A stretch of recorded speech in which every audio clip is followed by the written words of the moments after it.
The city was wrapped in a gray, sleepy fog that morning, the kind that made even the tallest buildings look tired.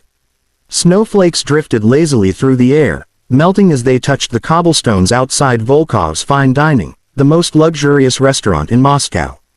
Inside, chandeliers sparkled, silverware gleamed, and waiters rehearsed their smiles in the mirror. But in a small apartment across town, the man who owned it all, Alexander Volkov, was staring at his reflection, barely recognizing the face that looked back. He had traded his perfectly tailored suit for worn jeans and a faded gray coat. His usually neat hair was messy and dull, and he had even rubbed soot across his cheeks to look older, rougher. For years, Alexander had been praised as a genius entrepreneur. His restaurant chain was famous for elegance, perfection, and exclusivity. But success had come with a price. The more his wealth grew, the less he felt connected to people. Every smile he saw seemed purchased. Every "thank you" sounded rehearsed. Even his employees, those who had once been full of gratitude and excitement, now bowed only to his money, not to the man behind it. He remembered overhearing two managers whisper once, "He doesn't even know what happens in his own kitchen anymore." That night, the words had stuck to him like a thorn. Maybe they were right, so today, he decided to find out. No one at the restaurant knew of his plan. Not the chefs, not the waiters, not even his loyal assistant. He had arranged it all secretly. A new dishwasher would start today.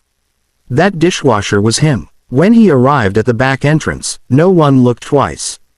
The head chef, a tall man with a booming voice, shoved an apron into his hands and barked, "You're late already.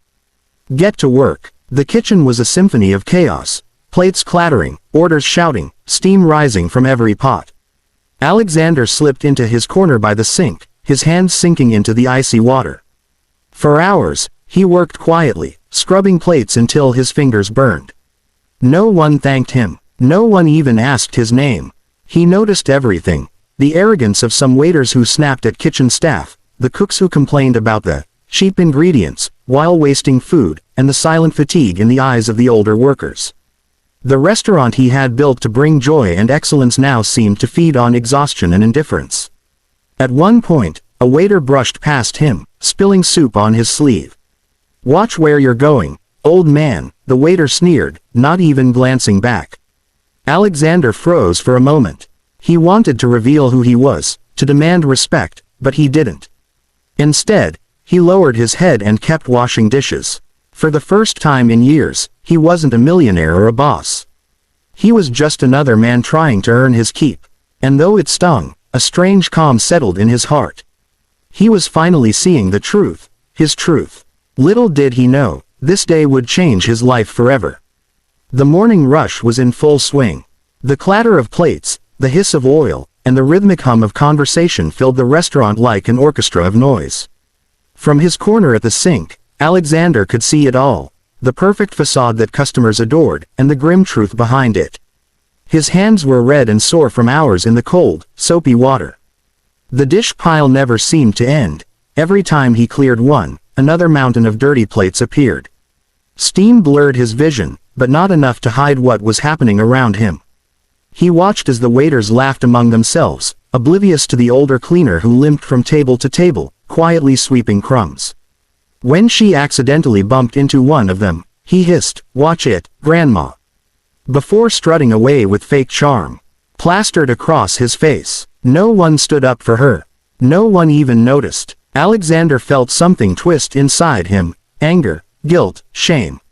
This was his restaurant. His name was on the door, his signature on their paychecks.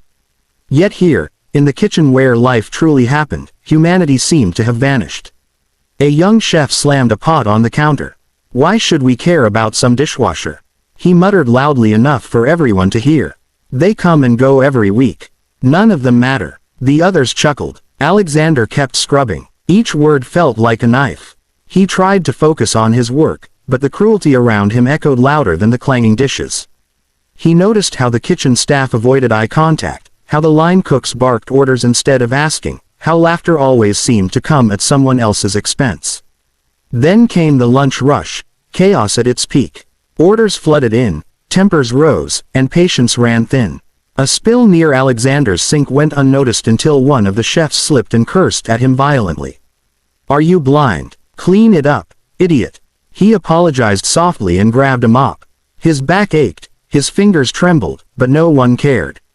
Not a single word of kindness crossed the room. For the first time in years, Alexander truly felt small. He looked around and saw faces drained of life.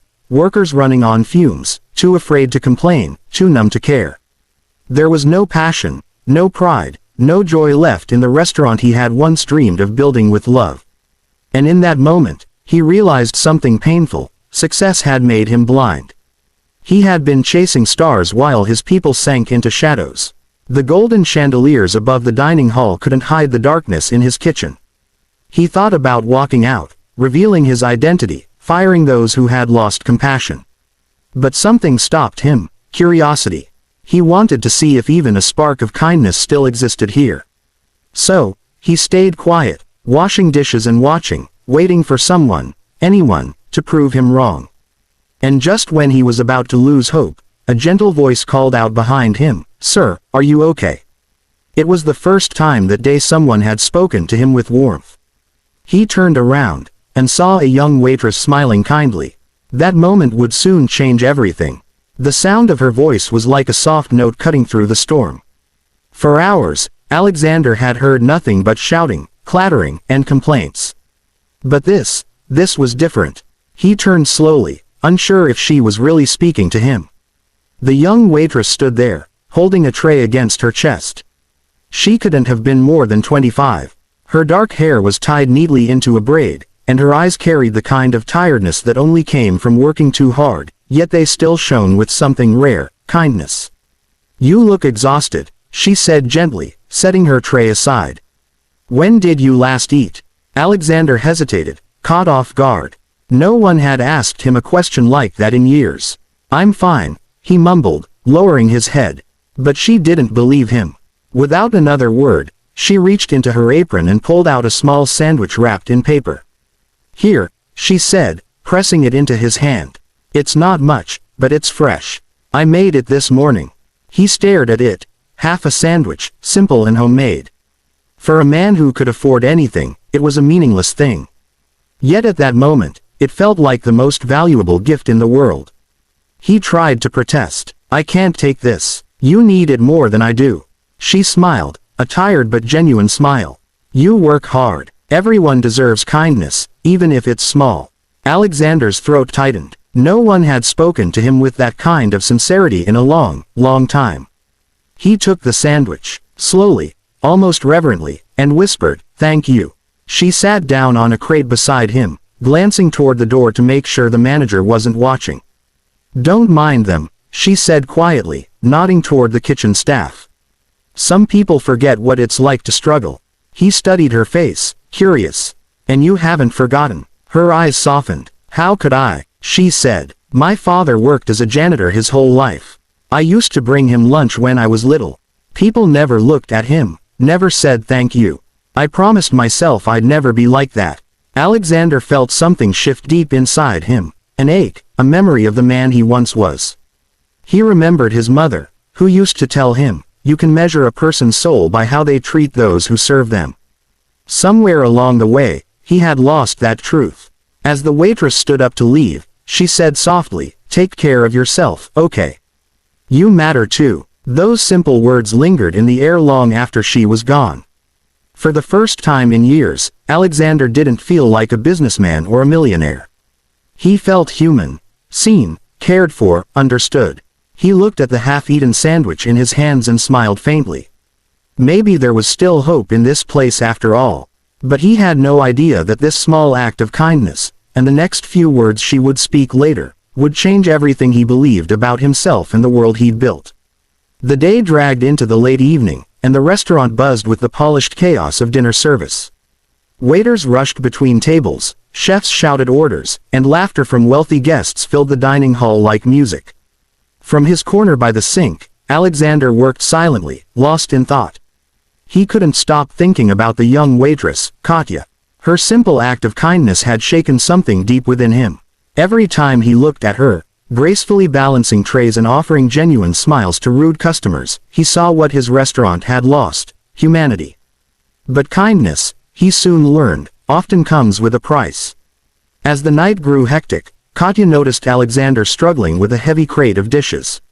Without hesitation, she rushed over to help him. "Careful," she said softly. "You'll hurt your back." She tried to lift one side, but before she could, the manager's sharp voice cut through the air. "Katya," she froze. The manager, Mr. Orlov, a stern, gray-haired man with eyes like steel, marched over, his face twisted with irritation. "What are you doing?" he barked. "Why are you wasting time helping the dishwasher?" Katya stammered. He's nobody," Orlov snapped. "A temporary worker. You're here to serve customers, not babysit the help. Now get back to work." The entire kitchen fell silent. The cooks and waiters glanced over, pretending not to listen but too curious to look away. Katya's cheeks flushed red, and her eyes filled with tears. But she didn't move. She stood straight, her voice trembling but firm. "With all due respect, sir, he's not nobody." The manager scoffed. "What did you say?" And then she spoke the three words that made Alexander's heart stop. "He's a person." The room went still. Even the clatter of pans seemed to freeze. Orlov glared at her. "A person? Don't be naive, girl. People like him are lucky to have a job here." Katya took a breath, her voice stronger now. "Maybe, but everyone deserves respect, no matter what they do." Alexander stood motionless, his chest tightening. The phrase echoed in his mind: "He's a person." Simple, ordinary words, yet they struck him harder than any speech, any business loss, any moment of failure ever had. He looked around the kitchen, at the tired faces, the cold efficiency, the absence of empathy, and realized how far he had drifted from the values he once held. He's a person. Those words weren't just about him. They were about every forgotten soul he had overlooked while chasing success. The manager stormed off angrily, muttering under his breath. Katya, trembling but unbroken, turned to Alexander and gave him a small, sad smile. "Don't listen to him," she whispered. "You matter." Alexander couldn't speak. His throat burned with emotion, his vision blurred with unshed tears. In that moment, he understood what all his wealth could never buy: dignity, compassion, and the courage to care. That night, as the restaurant emptied and the lights dimmed, Alexander made a silent vow: things would never be the same again. Tomorrow, the truth would come out.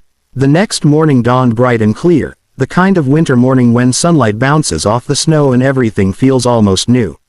But inside Volkov's fine dining, tension hung in the air. Rumors had already spread about the argument between Katya and the manager. Some whispered that she might lose her job. Others shrugged and said she had brought it on herself. Katya arrived early, her steps slow but steady. She didn't regret what she'd said. She'd meant every word: he's a person. Still, she couldn't shake the heaviness in her chest. She needed this job to support her mother and younger brother, but she couldn't stay silent in the face of cruelty. As she tied her apron and began setting tables, the front doors opened. The air changed. The staff looked up, and froze. A man in a tailored black suit walked in, his posture straight, his expression calm yet powerful. There was something unmistakable about him, authority wrapped in quiet confidence. The manager rushed forward, bowing slightly. "Mr. Volkov, we weren't expecting you today, sir." Katya's heart skipped a beat. Mr. Volkov. The name echoed in her mind. The owner of the restaurant. The man behind everything. She had never seen him in person before. Alexander looked around the room slowly, his gaze sweeping across every face. The cooks, the waiters, the cleaners, until it rested on her. For a long moment, silence filled the space. Then he smiled gently and said, "Good morning, everyone. I came to see how my restaurant is doing, and to make a few changes." The manager puffed up his chest. "Of course, sir. Everything is running perfectly." Alexander's expression darkened slightly. "As that's so." He turned toward the staff. "Yesterday, I spent the entire day here," he said quietly. "Not as your boss, but as a dishwasher." Gasps rippled through the room. The manager's face went pale. "Yes, sir. That was you." Alexander nodded. "Yes. And what I saw broke my heart." He paused, his voice trembling just enough to show sincerity. I saw arrogance where there should have been respect, indifference where there should have been compassion, and cruelty toward those who work the hardest. The room was utterly silent. Then he turned to Katya. But I also saw something beautiful: courage, kindness, humanity. Tears welled in Katya's eyes as he walked closer. You reminded me, he said softly, that success means nothing if we forget the value of a human being. He glanced back at the others. From today, this restaurant will change. Not just in how we serve food, but in how we treat each other. No one here is nobody. Every person matters. Then, turning back to Katya, he added with a warm smile, and as for you, Katya, from this day forward, you are the new restaurant manager. Her mouth fell open. But, sir, He raised a hand gently. You earned it. You remembered what I forgot, humanity. For a moment, she could only nod, tears streaming down her face. The staff, humbled and speechless, looked at Alexander with new eyes. As he left the restaurant that day, the sunlight spilling through the windows, Alexander felt something he hadn't felt in years: peace. He had found his fortune again, not in gold or success, but in compassion. And from that day on, every plate served in Volkov's fine dining came with a touch of what truly mattered: heart.